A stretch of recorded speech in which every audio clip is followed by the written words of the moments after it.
All right, Shalom. First and foremost, I'd like to give all praises, honor, and glory to Yahweh Shemi Shai. I want to give double honors to the apostles of great mercy and do well. Salutation to the man of the Oakland Saints elect. There's a brother Marcus out here in Trinidad. Just want to do a quick edification for the elect's sake. And the name of this lesson will be A Paradise Again.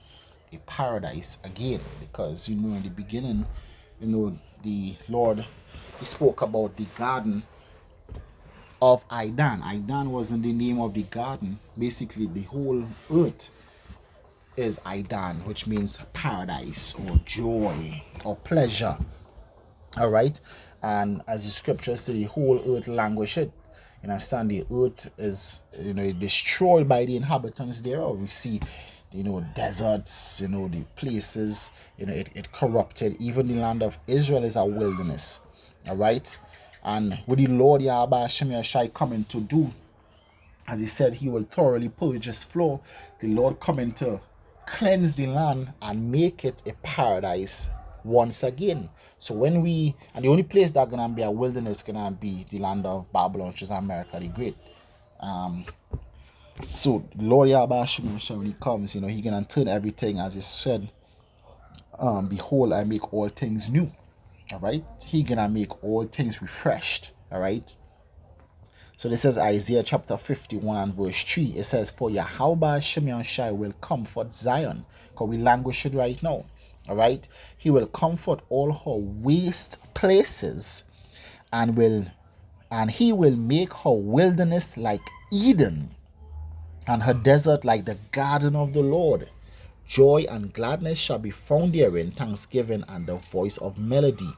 And listen, when we read these scriptures, sometimes you just read it, but then sometimes you have to sit like season it, like marinate, and just sink in and visualize and think about the kingdom, and you being in the kingdom and everybody being in the kingdom, and everything is just good, everything just right, everything just perfect.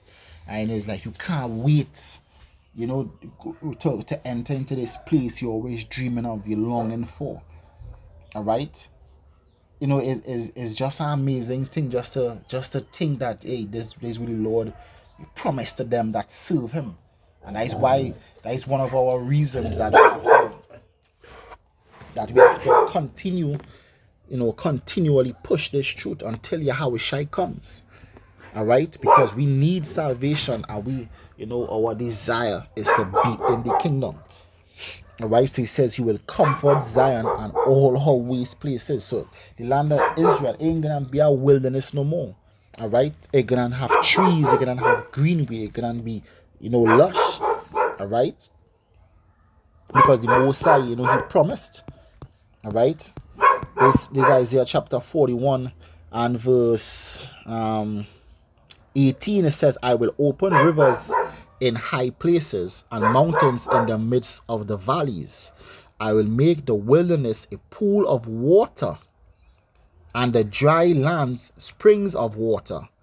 It says, "I will plant in the wilderness the cedar and the shittim tree and the myrtle and the oil tree. I will set in the desert the fir tree and the pine and the box tree together, that they may see and know and consider and understand together that the hand of Yahweh Shemi Shai had done this. The Holy One of Yasharallah had created it." All right, and we're gonna see, as long as we continue in this truth, we're gonna see and we're gonna bear witness to all things that the Lord, who knows, the Lord could turn Saudi Arabia, the Sahara Desert. And there are ancient maps of Africa showing you that there never was a desert. The Lord will turn all things back to a beautiful place. All right, and we're gonna have joy. We're gonna have joy in paradise. We're gonna be in paradise again, just like we were at the beginning before we were cast out. The Lord Yahweh Shemi Shai, He gonna return us back to our original dwellings. We're gonna be in that spiritual body that we can't sin. All right, that will be impossible to sin, and we will have eternal peace. And pursuant to Isaiah chapter 35 and 10, we're gonna have everlasting joy. All right, the only desert gonna be existing gonna be the land of America. All right, the land gonna go back to full glory, where you have two strong men have to carry a cluster of grapes. All right, everything gonna be, we're gonna know it is to eat food and fruit. Everything gonna be pure. We're gonna be drinking pure water, breathing pure air, eating pure, wholesome food.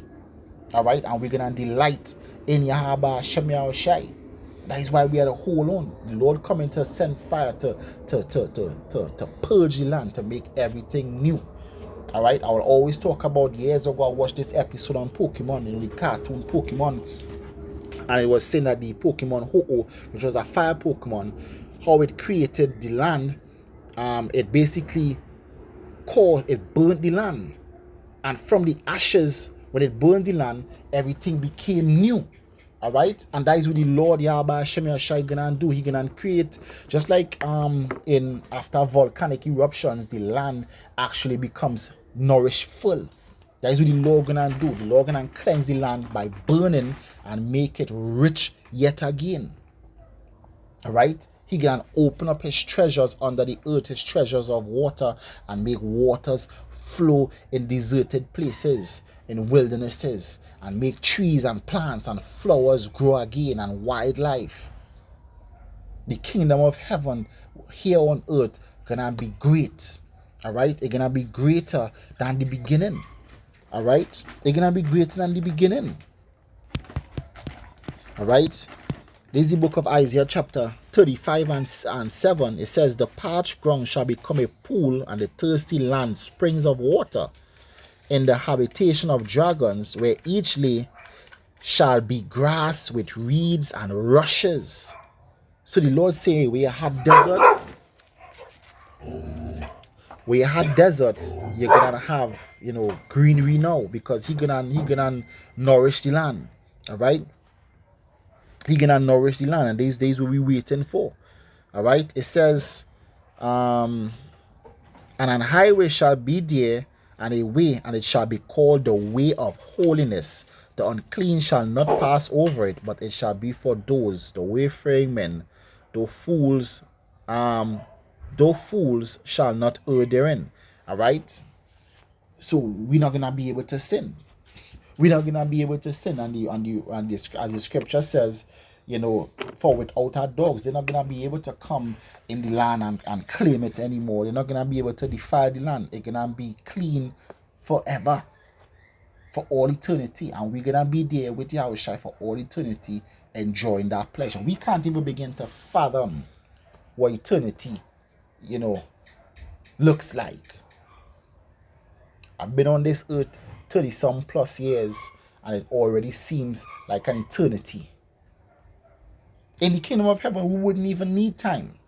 Just like the Most High, Yahweh Hashem Shai don't need time. What he need time for? The Lord created time for us. Time was created on the fourth day. It was created for our domain. The Lord have eternity. He don't need time. And when we with Yahweh, we basically wouldn't need time either. Because we're gonna be living. All right, we're gonna be living with the Lord Yahweh Hashem Shai. All right, and that is what we're looking forward to. We're looking forward, to that glory and that peace that the Lord Yahweh Hashem Shai promised us. All right, this is Ezekiel chapter 36 and 8. It says, but ye, O mountains of Israel, shall shoot forth your branches and yield your fruit to my people of Israel. The land of Israel can't do that right now. It says, for they are at hand to come.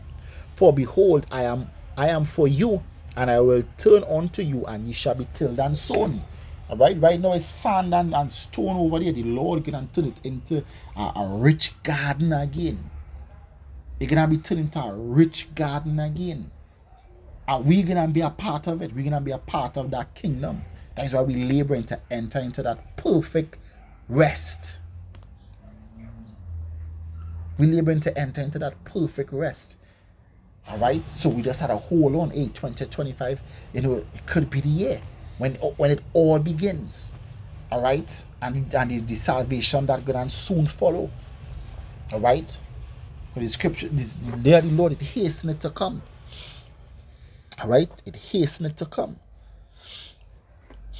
All right, this is the final precept here. This is the book of Joel chapter 2 and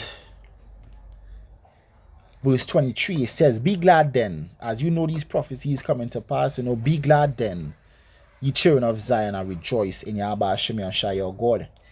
For he had given you the former rain moderately, and he will cause to come down for you the former rain and the latter rain.